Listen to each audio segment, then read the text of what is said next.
Let's talk about some of the memorable folks at WRAL. You've had some of the top newscasters, weathercasters in the country. Yes. Let's tell people about some of those. Okay. Well, this is not in order of anything other than the first I can think of. Hiring Charlie Gaddy, I put that on the list of things we did that changed WRAL, that presented a different face and attitude and idea and everything else to the community. Now, you went after Charlie.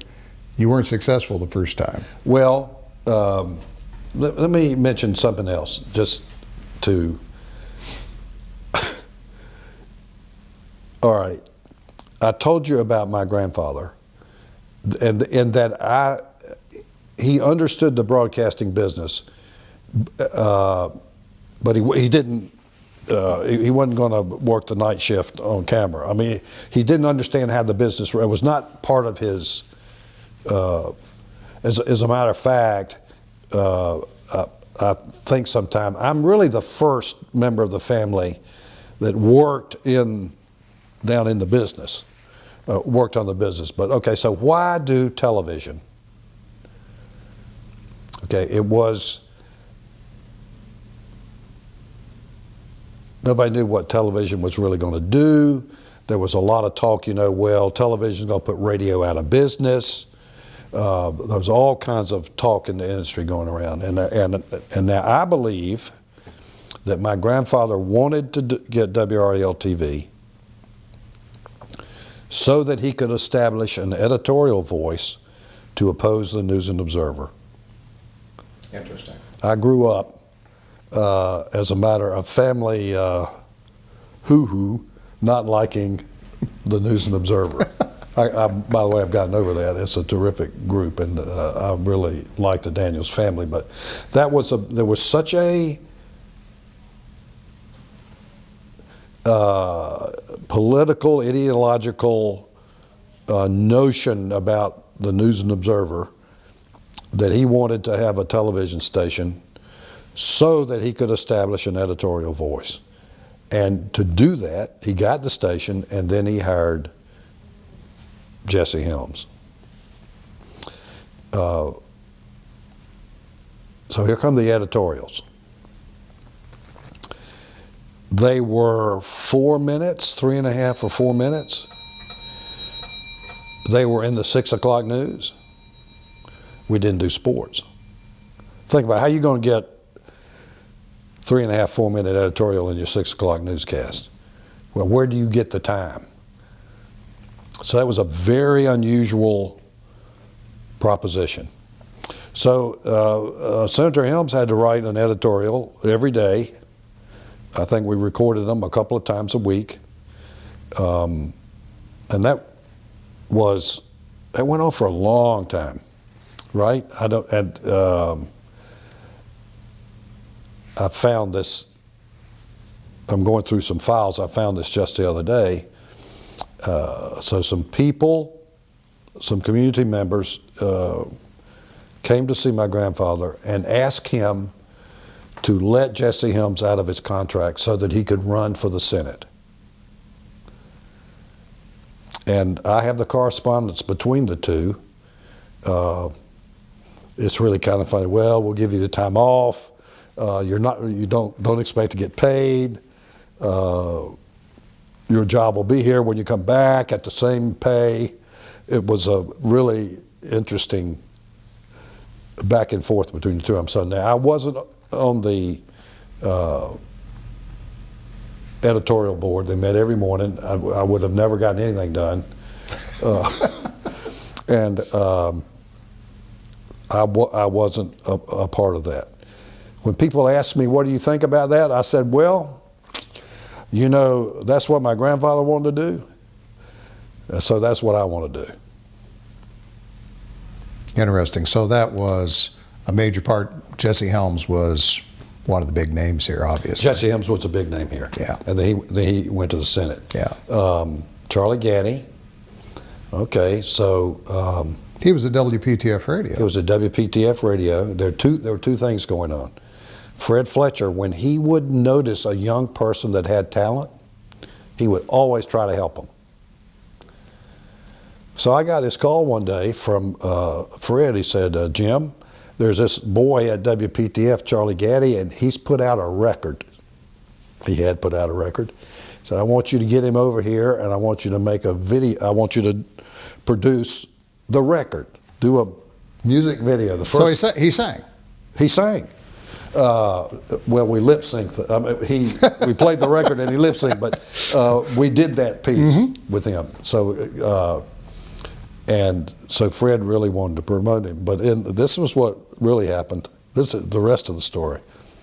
My grandmother died, and my grandfather remarried. A lady named Margaret Harrington. Margaret would listen to Ask Your Neighbor every morning on WPTF radio. Now, Ask Your Neighbor this is what it was.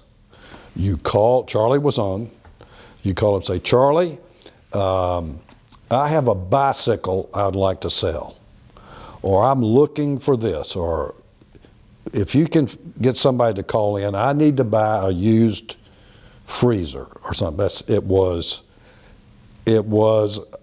Kid Charlie about pretty bad. I mean, it was great local radio, and Margaret, Charlie's personality came out in it. And so I was called over here in this office one day, and it said, I want you to hire this boy, Charlie Gaddy. And you heard what I just said. If my grandfather wanted to do it, I wanted to do it. He's the boss. I had no idea what I was going to do. So we hired Charlie Gaddy, and we did a program from our auditorium, Good Morning Charlie. Charlie sitting behind a desk, and people would call on the phone and talk to him. We did it on television. And it was a big hit. It was no, but but it was okay. But now, hold it. But then you can't work with Charlie without understanding his talent and his what you got there. It's the full picture, full package. And so he ended up in news, and the rest is history, right? I mean, it's one of the highest rated newscasts in the country. And I believe he had one of the highest Q scores. Oh, his Q score was very high. And for people not in the business, Jim, let's on the other side there, you've got it right there underneath. Oh, thank there you. we go. All right. Yep. Let's tell people what that may not be familiar with research and measurements. What is it? What's a Q score, and why is that important to people? A Q score it's a combination of several things, but the best way to talk about it is how well known is this person. And if the person is known, is that a positive known? What the likability is. The likability there with the Q. And Charlie had a Q score, and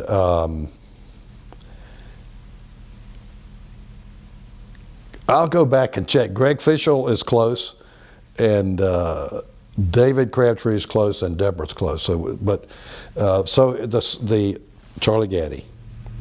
Highest Q score of any anchor in the country, or darn Bobby close Batista. to it. Yeah. Working with Bobby Batista was a country music disc jockey. Came to work here in the production department as a production assistant. Had several jobs in production when my secretary retired. She applied for the job, and she was my administrative assistant for 2 or 3 years. We decided to do a morning show, and she auditioned and got it. So there you go. Wow. So, and Tom Suter. yes, Everybody needs, this is sports guy. okay. Remember, we weren't doing sports at 6. Right. Yeah. So this was another call. And this came from Senator Helms. This was Jim. I have a good friend in Rocky Mount, Dr. Suter. And his son is just graduating from college, and he's very interested in sports broadcasting. I want you to hire Tom. I said, well, okay, wait, we're not doing sports at 6. We've got these other 3. I mean, what? Okay, but you know, I was also working for him. I do what I'm told to do. I remember the first day I talked to him, and he is one character, very unusual guy, did a wonderful job and was with us for years and was a big part of the family. You know, it's funny how stuff, you know, that's how all that, things that you, it's not that there's this plan and the first thing we do is A, B, C, D. It kind of just happens. You made a comment a little bit earlier when we started talking about some of the great personalities here that have really defined the business in many respects, not only in North Carolina but in the country, about things changed at WRAL when Charlie Gaddy came on board. Mm-hmm. Charlie came to you one time and wanted to leave. Do you remember that? You know, I wasn't actually, he didn't come to me. Charlie reminds me of this every now and then. Yes, I think that Charlie, CNN exhibited some interest in Charlie. And rightfully so. Yes. I think I hang this kind of on John Green, who did a very good job convincing him he didn't want to do that. And John was a news director here. Well, at the time he was the general manager. Oh, he was the general manager. Yeah, he became the general manager. So,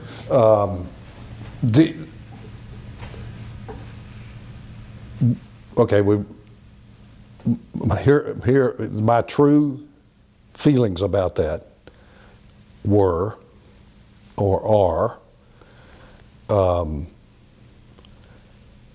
we couldn't be happier if there was an opportunity for Charlie to move along and move up in the business. 1. 2, I have always thought that success in one market does not necessarily guarantee success in another market.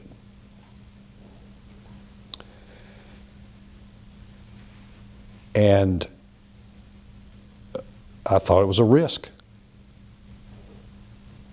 And that's not, I'm not saying anything about Charlie's talent or anything else. I'm just saying there were specific circumstances and where he lives and who he knows and this market and this station and of course his efforts that made him really successful.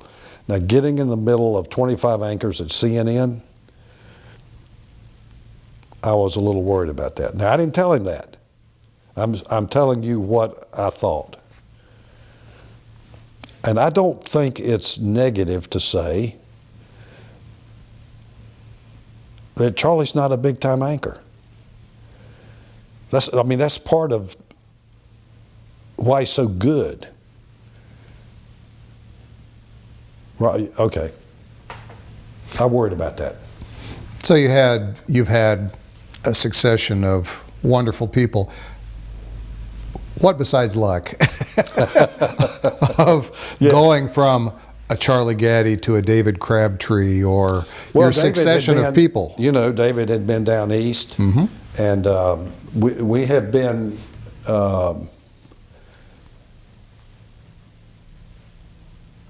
we just knew about what you do is you just work that.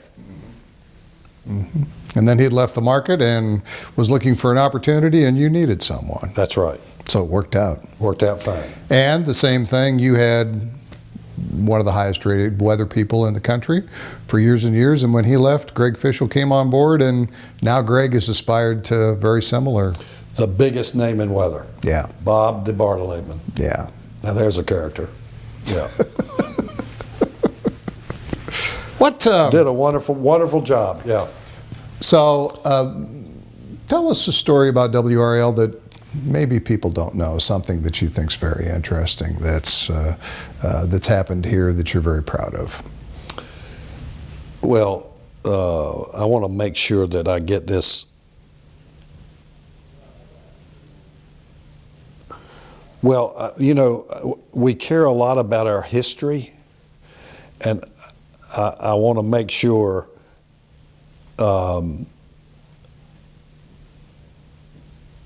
people that have come. I meet people now, and you know this. This is really interesting to talk about. So here are these new people moving to Triangle. There's so many we can't count them. They've never heard Charlie Gaddy. They've never heard of WRAL. They don't know all the stuff we've done.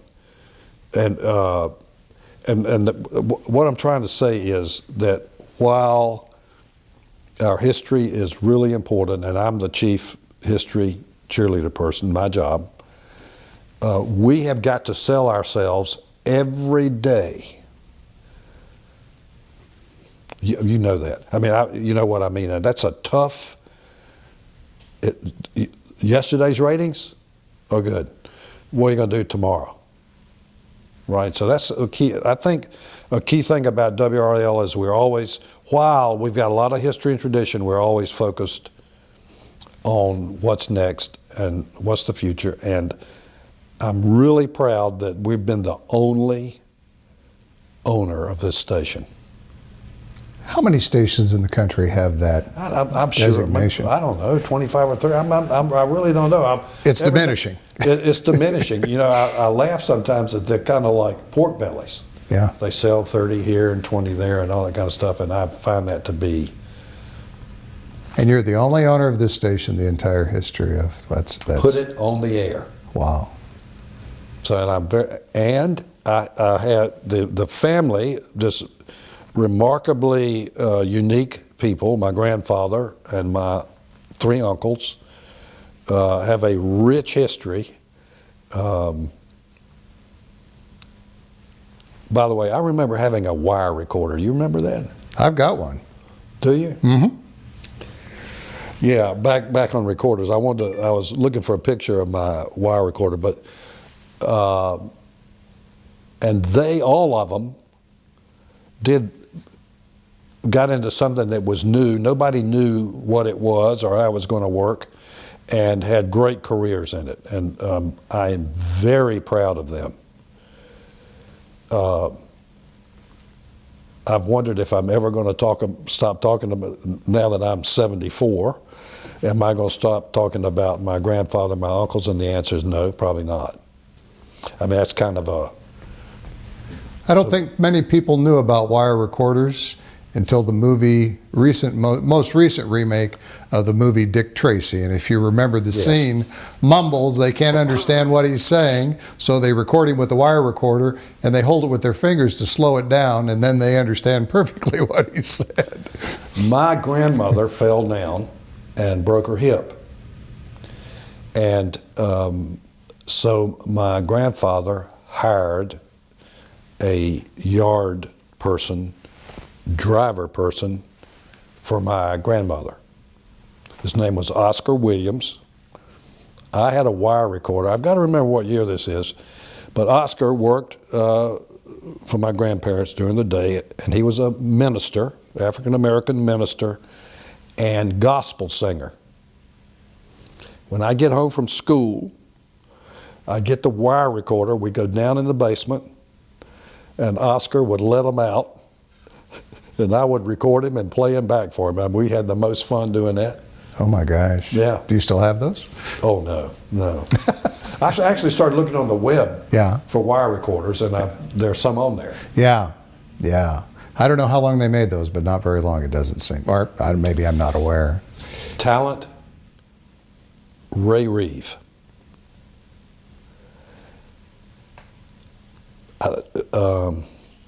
Everybody listened to Ray Reeve. Everybody listened to Ray Reeve do play-by-play. 4 years on our Tobacco Sports Network. And that's where it played. Yeah. So use that as an outlet for a lot of different things. Oh, yeah. Sports, as well as news, earlier you farm. talked about the fact that you had the Tobacco Network, the Cotton Network, and you would play those in stations and markets where that was important. But a big distribution of sports. Now, how was the Carolina News Network that you started in 1960 different than the Tobacco News Network? Why did you need that other network? Well, it was the same, but the Tobacco News Network wasn't a good name. So it was part of the overall Tobacco Radio Network, but this piece was just the North Carolina News Network. And I made an arrangement with Don Curtis.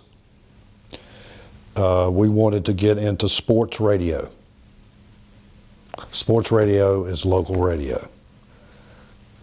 You know, anybody can play music.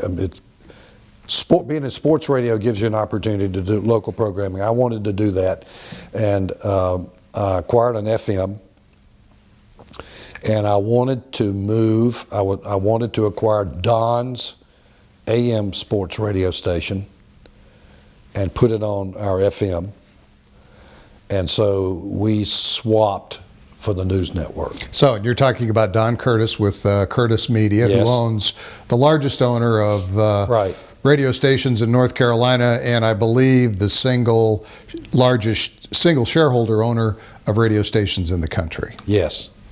So you That's changed. what he does. That's what he does. And he does it awfully well. He does do it well. And Don, I think that Don's idea was that would be perfect for WPTF being the news station. Now we're all worrying about AM. You know, AM audiences have really dropped. There's talk about a digital technology for AM, this kind of stuff, but AM is struggling. Let's change gears for a minute and let's Yeah. talk about how the internet and the web has changed the broadcasting business. You were on the forefront of those technologies and station websites and that entire thing with CBC Media. Yeah, you know, I say with pride that we're one of the few markets in the country in which a local television station beats the local newspaper in terms of web traffic. Now that was first to market, go after the new technology, throw everything up against the wall and see what comes out. The News Observer was very aggressive in the internet, got in it early before we did. We were messing with it, but we had not done anything with it. And so we made a decision to really invest in it. As a matter of fact, for the first 4 years, we didn't even try to sell any advertising on the website. This is a new thing. We got to figure this out, and we came up with every idea we could come up with about content. Nice thing about the internet, two nice things about the internet. One is you can put everything on there you want to. It's not linear. You know, if you don't want to, if the user doesn't want to read it, they won't read it. That doesn't. And the second thing is it's so measurable. I can tell you today how many people looked at this, how many people looked at that, where they it's an instant feedback on how you're doing with that. So it's taken over. We've got all these streaming services. We've got all this competition to our free over-the-air television. It is. I like our product. I think our product is real good. You know, on television, that 6 o'clock newscast, for the most part, is spot news. You know, it's not an in-depth analysis of the coal ash problem. It's not enterprise. And so we have an enterprise unit on the website that's very good.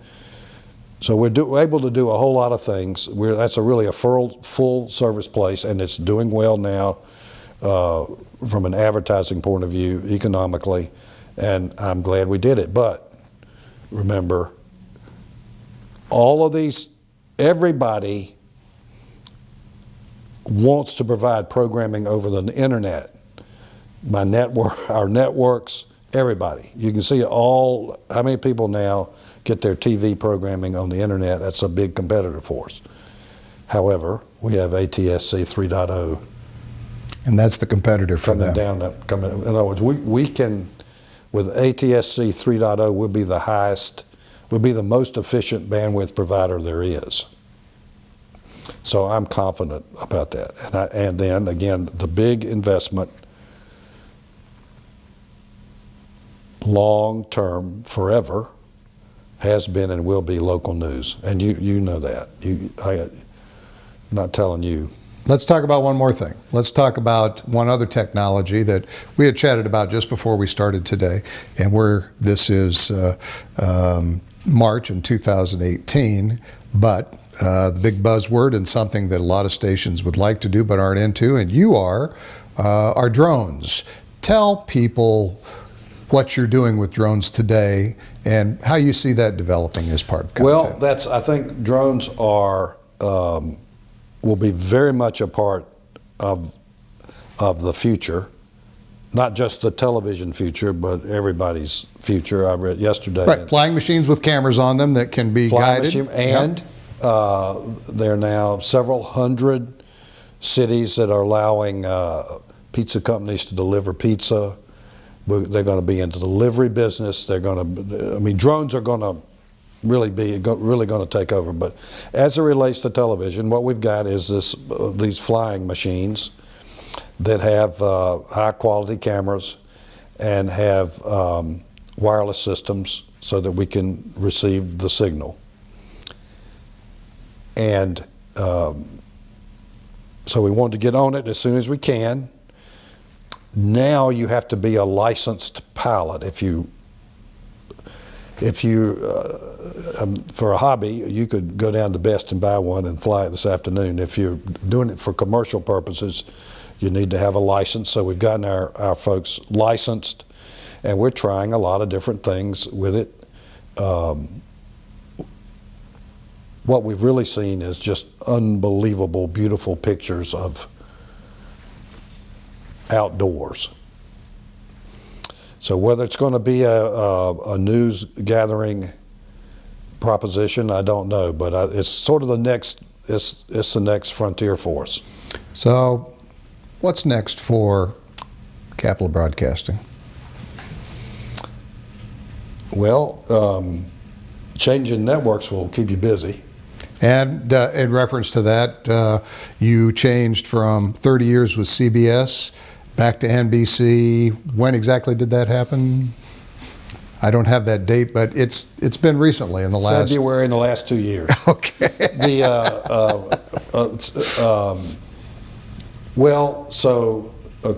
Competition. More and more competition. Emphasis on local news and public affairs.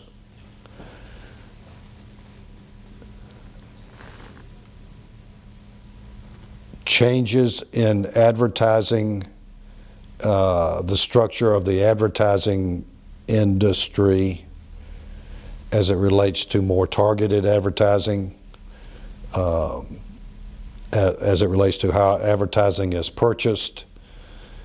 Everything is being turned upside down. You cannot. Okay, local news, number one. In every survey I've seen about everything, about news about everything, and local news has a very high confidence level from the public. We've got to keep that. We've got to grow that. You know, we're doing 11 hours a day now. Are you? Wow. I remember when we did a half hour. Yeah. Yeah. Wow, 11 hours a day. Yeah. So, what time does your news start in the morning? 4:30. 4:30. Mm-hmm. Wow.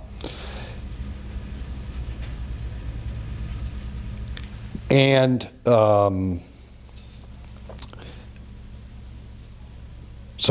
here's what, Mike. Here's why I'm sort of fumbling around here. I view a television station, a broadcast television station, as about the last place you can get the community together to deal with things. I mean, sort of the underlying, what's been going on in our country now is fragmentation.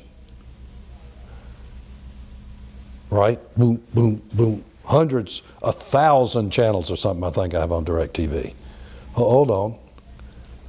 Where do we get together and talk about what's going on in the community and what the problems are? We're the last best hope for some order there, in addition to our ability to, we got a letter from a lady, it was to Greg, and said, Greg, I watched your weathercast and you told me to get in the basement, that a tornado was coming, and I did.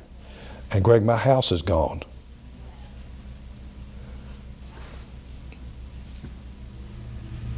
Pretty powerful. Yeah. So I think we're important. I think we're going to be more important. I think we've got to remember that part and keep swinging.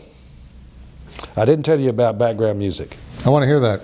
I don't know whether you do or not. Say it like you believe it. All right. So we're in the background music business, bought Woody Hayes, put the FM subcarriers on. Right, put it in the FM. I got interested in satellites. Yes.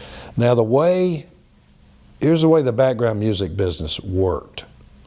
So say there's Muzak, and you're a Muzak distributor. They would send you all these tapes. You would play all the tapes over the FM SCA, and it would go to the different customers. And I one day sat down and said, well, how many tapes is that? And how many tapes do you have to meet? And I said, well, man, why couldn't we send that music by satellite? Now, at first, I thought about sending the music by satellite to the distributor, who would then put it on the SCA, on the FM station. Then we had a remarkable young man, Steve Grissom, who was running our satellite services. We said, well, wait a minute. Why don't we just send it directly to the restaurant? And so we established for the background music industry a point-to-multipoint satellite system that we call microspace. And we are feeding, gosh, they don't call it music, they've changed their name. Mood? Is it Mood? I don't know. It's not music. Not music anymore. If you say music, and people say elevator music and all that, so they decided to change the name to Mood. So it's a good organization. We have 250,000 locations receiving music from our satellite service. Wow. So you just put in a dish and you have the receiver. So we've really made that industry a lot more efficient. And along with that, which is the core of the business, our background music, is we'll sell satellite time to lots of different people. If you have information and you need to send it to lots of people, satellite's a really good way to do it. We have a lot of competition now with the internet. When we started, there was no internet. So we have a lot of competition. We do a lot of satellite, we were in the satellite truck business. The triangle, I like to say in the triangle, there's somebody that knows more about any topic you name in the world with the universities, the Research Triangle Institute. So the networks interview a lot of people coming out of the triangle, and we do a big business in those news feeds from microspace. We at one time did the LEDs in the train stations in London. They sent us the train schedule, how the trains were doing. We put it back up on satellite over there to go into the train stations. Wow. So that's been a fun project. You don't have any shortage of projects, I guess, and I admire you for managing them all, and I know you've got great people, but besides broadcasting, you have some other interesting projects. You like baseball, you like development and preserving history, and yes. Have you seen Rocky Mount? No. Okay, so this is all accidental. Okay. It is. That's a good setup. It's not a setup. I mean, well, tell me about that. Okay. I'm really interested in what you're saying. We did the Olympic Festival in 1987 here in the Triangle, the U.S. Olympic Festival. And I'm a Raleigh boy, and in doing the Olympic Festival, I met people I didn't know. We ended up with 12,000 volunteers from all over the Triangle, and it's sort of all the chambers met together for the first time. The universities are working together. I saw this synergy and said, you know, it's not all about Raleigh. It's this place, the Triangle. This is a really unique place. So not wanting to own a baseball team, not wanting to be a developer, I just proposed kind of as a civic notion that we should build Triangle Central Park out by the airport. And we should have a baseball stadium for the Bulls. We should do the arena that they did at North Carolina State. We should do the convention center they did in downtown Raleigh. My idea was, okay, we're going to put all this stuff in one place, and we're all going to pay for it, and we're all going to own it, and won't this be wonderful? Did a lot of work, got some bills passed in the legislature to establish an authority. I optioned the land, and I counted on, okay, if you're going to do something, you need an anchor tenant. I counted on the Durham Bulls agreeing to move to Triangle Central Park from Durham. And I had, okay, so I'm really into this now. I don't know how to quit. I got to keep going here to see what we can get done with this. Now, how can I, okay, next thing is I need to get the Bulls to agree. The Bulls would not agree to move, so I bought them. But as I say, I could trust myself to move the Bulls. I had no, I didn't have on my list, you know, let's own a baseball team. But so I bought the Bulls and moved ahead with the project to move them to Triangle Central Park. The funding was done, a lot was done, we were ready to move, and this is too long a story to tell, but Durham was very upset about this. Taking our team, moving our team, you can't do it. And they were mad at Raleigh about it, because Raleigh had agreed to invest in Triangle Central Park. And there was a lot of animosity. I would say, guys, you know, I'm not moving to Indianapolis. It's only 4 miles that way. This is not, but this was Durham's team, and they didn't want to lose it. Durham had voted against a bond issue to build a new stadium. Durham had a chance to keep the team and voted against it. So I thought they had a little. So the mayor of Raleigh said, Avery Upchurch, a wonderful guy, said to the mayor of Durham, look, y'all got to stop opposing this. You voted, you won't build a stadium for the team, but I tell you what we'll do. We'll stop our project and give you 30 days to agree to build a new stadium for the Bulls, and we won't do it. Really? Remarkable. That is remarkable. That's now, and everybody thought that'll be it. They're not going to do that, and they're going to. So within 30 days, they came up with the money to build a brand new, wonderful stadium, and so I have the Durham Bulls baseball team in downtown Durham. What a story. Yeah. So I was disappointed about Triangle Central Park, but I am you know, play the cards you're dealt. I mean, I had to make work what I had a team. Mm-hmm. And I agreed with Durham. By the way, I couldn't have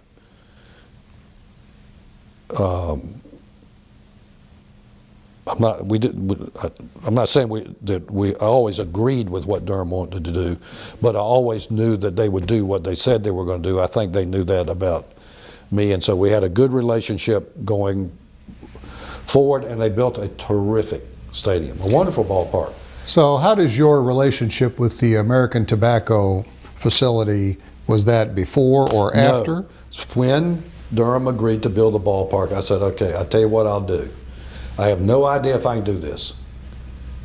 I don't know how to do this. I don't know if we can do it. But I'll do all I can to help you make your investment in the ballpark, be a catalyst for, and pay off in terms of downtown redevelopment. I agreed to do that. And soon as we got the stadium built, I built an office building in right field called Diamond View 1. I put our Fox 50 station in it. Duke helped and took a floor, but leased it up quickly. And I had always assumed that I would build buildings around the ballpark, the Diamond Views. Now, across the street from the ballpark was the abandoned Lucky Strike factory. They would have SWAT team practice and police running around. And I think it was tear gas one night that came over into the ballpark. I thought, now, you know, this is a whole block. This is almost 1 million square feet. This is not. So our General Counsel Mike Hill and I talked about it, and I said, Mike, here's what we're going to do. I want you to go get an option on that property. I'm not going to buy it. I don't have any idea what we can do with it, but I know that I can't talk to anybody about it unless I have the right to buy it. So we got an option, long-term option, 3-year option, something like that, to buy the facility, and that gave us time to go one step at a time. Worked out the parking, worked out the historic tax credits, worked out, goes, you know, it's a very long, I think it took 10 or 12 years, didn't it? Took a long time. And out of that came the American Tobacco Historic District, and I'm really proud of that. I think it's helped Durham sort of, I know that it's helped Durham change their attitude about themselves. Durham's a great city. They just don't say that to each other enough, but now they do, and things are really going. So I'm very proud of that. I had lots of help. Duke agreed to take space. Glaxo agreed to take space. We got McKinney from downtown Raleigh. I mean, there are many people that shared the hope, not the knowledge, but the hope that we could get it done, and agreed to commit if we did. And that's why I was able to do it, is I had a whole lot of help. Well, it's a wonderful facility, and we've got DPAC there, which is one of the premier performing arts facilities in the country. I believe their receipts are more than Radio City Music Hall in New York City. Yeah. And it's just turned into a fabulous And Hamilton's area. coming. Who's coming? Hamilton. Hamilton? Yes, that's right. You better get your tickets. Well, I hadn't thought about that. All right, so family history and broadcasting. Yes. Lots of wonderful stuff back when, I'm talking about it's when it started, Yeah. right? The TV station bought equipment from Dumont. Remember Dumont? I don't. I've seen the word. I don't know who they are. Yeah. I know who you're talking They bought about. equipment. So a great family history in broadcasting. I'm really proud of them. I hope they'd be proud of what I've done. They would be. This is a great industry. Jimmy's president. I couldn't be happier. I'm good. So what's 5 years from now? What's Jim Goodmon going to be doing? Well, you know, I don't know what I'm going to be doing today. I think, well, I'm going to stay with this notion of what, I'm going to think about the future and stay with this notion of what should the future be. Now, we recently diversified again. We purchased controlling interest in a large building supply company, PBS. So, okay, if we're not going to buy other broadcasting stations, then what is the company and what are we going to invest? And I think I'll spend a good bit of time on that. And we're building a new park in Raleigh, Dix Park. 306 acres. It's the old Dix Hospital campus right downtown. Yeah. And I'm chairman of the group that's supposed to raise money for that park.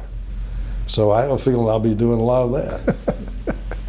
Well, it sounds like you've I got really plenty. appreciate your, I'm not sure when this happens, but it'll happen. Get ready, it's going to happen. You really, you're more interested and you're more appreciative about history,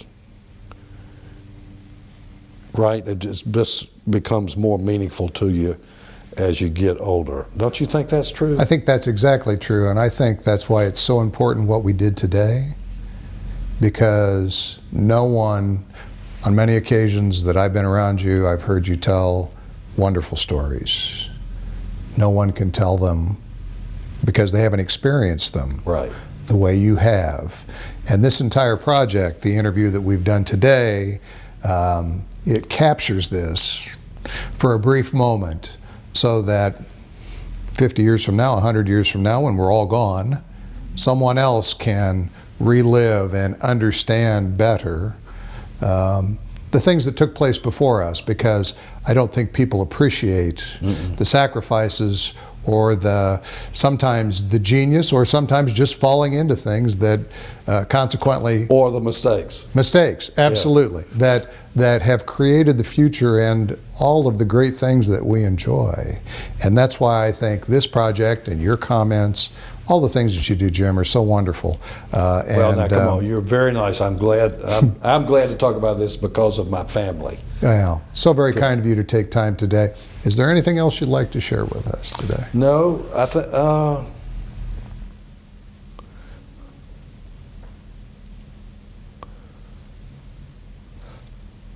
No, I'm ready to roll. I mean, I told you it's the golden age of broadcasting. Let's go.